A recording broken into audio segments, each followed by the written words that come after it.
Captain Gurjinder Singh Suri का जन्म 4 जुलाई 1974 को हरियाणा के अंबाला जिले में एक सैन्य परिवार में हुआ था। उनके पिता lieutenant colonel TP Singh Suri, एक सिख लाइट इन्फेंट्री के दिग्गज, ने 1971 के युद्ध में सक्रिय भाग लिया था। कैप्टन गुरजिंदर ने सैन्य स्टेशनों पर आर्मी पब्लिक स्कूलों में पढ़ाई की, जहां उनके पिता तैनात थे। वह बचपन से ही अपने पिता के नक्शे कदम पर चलना और सशस्त्र बलों में सेवा करना चाहते थे। आखिरकार उनका सपना सच हो गया और उन्हें जुलाई 1993 में राष्ट्रीय रक्षा अकादमी, खड़कवासला में शामिल होने के लिए चुना गया। उन्होंने अपने माता पिता के दावे के रूप में सिख लाइट इन्फेंट्री का विकल्प चुना था, लेकिन उस समय रिक्तियों की कमी के कारण उन्हें यह नहीं मिला। 7 जून 1997 को उन्हें सेना आयुध कोर में नियुक्त किया गया, जो युद्ध और शांति के दौरान भारतीय सेना को सामग्री और रसद सहायता प्रदान करने के लिए जिम्मेदार थी। ऑपरेशन बिरसा मुंडा 9 नवंबर 1999 के दौरान कैप्टन गुरजिंदर सिंह 12 बिहार लगाव पर के साथ सेवारत थे और यूनिट को जम्मू कश्मीर में तैनात किया गया था, जिसे आतंकवाद विरोधी अभियानों का काम सौंपा गया था। कैप्टन गुरजिंदर घटक टीम का प्लाटून कमांडर था, जिसे जम्मू कश्मीर में आगे की रक्षा वाले क्षेत्र में स्थित फौलाद पोस्ट पर तैनात किया गया था। 9 नवंबर 1999 को पाकिस्तानी सेना ने पोस्ट पर हमला किया, जिसके बाद भारी तोपों से बमबारी की गई। पाकिस्तानी हमले को निरस्त कर दिया गया और कैप्टन गुरजिंदर ने दुश्मन द्वारा किसी भी सुदृढ़ीकरण या हस्तक्षेप से निपटने के लिए अपने सैनिकों को तैनात किया।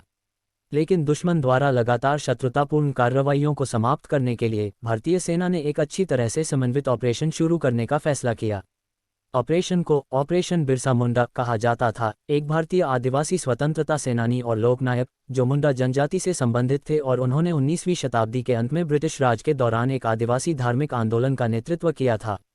कैप्टन गुरजिंदर ने 9 नवंबर 1999 को अपने साथियों के साथ दुश्मन के बंकरों को एक एक करके साफ करने की योजना के अनुसार ऑपरेशन शुरू किया और इस प्रक्रिया में उनका एक सैनिक बुरी तरह घायल हो गया।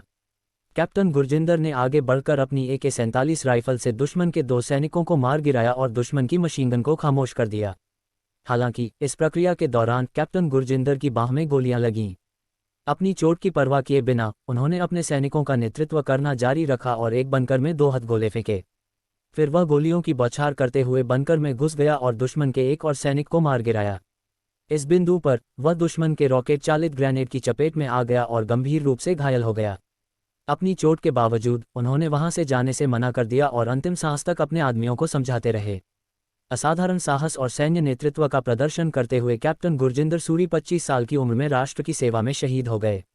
ऑपरेशन में कुल 17 दुश्मन सैनिक मारे गए, 14 बंकरों को नष्ट कर दिया गया और दुश्मन की चौकी से बड़ी संख्या में हथियार और गोला बारूद बरामद किए गए। कैप्टन गुरजिंदर ने दुश्मन के सामने असाधारण बहादुरी और लड़ाई की भावना का प्रदर्शन किया और भारतीय सेना की सर्वोच्च परंपराओं में सर्वोच्च बलिदान दिया।